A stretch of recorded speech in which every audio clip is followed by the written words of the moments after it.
Ayan, good morning sa ating lahat mga idol, no? Dumating po yung cucumber natin galing ng Cotabato City. So, kahapon po daw ng alas 8 ng umaga, nag-start sila doon. Tawag dito, mag-loading. Dumating sila dito ngayong alas 7, Cagayan de Oro. So, sino pang hindi nakapag-follow ng Facebook page natin, follow na po kayo, Jim Hardware and Cucumber Balulang Brands, Jim Hardware and Cucumber ang Concrete Products, Balulang Brands, at saka Jim Hardware and Cucumber Tambo Magasandig Brands, at saka sa ating Jim Hardware and Cucumber Concrete Products Kanituan Brands, at saka sa ating Instagram account Felix_Pagikan 2000, saka sa ating Facebook page, sa ating personal Facebook account Felix Tan Pagikan Jr., saka sa ating YouTube channel Felix Tan Pagikan Jr.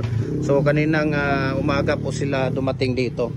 Sila ni Kuya ang nagbababa dito ng cucumber. Ayan, galing po ito ng Cotabato City. So talagang napakatibay, no? Based on my experience talaga, ang cucumber ng Cotabato City talagang napakatibay po. Gaya ng Kamigin, Buhol at saka Liti, no? Based on my experience lang po talaga. Napakaganda po ng Ayan, so please. Ayan sila ni Kuya.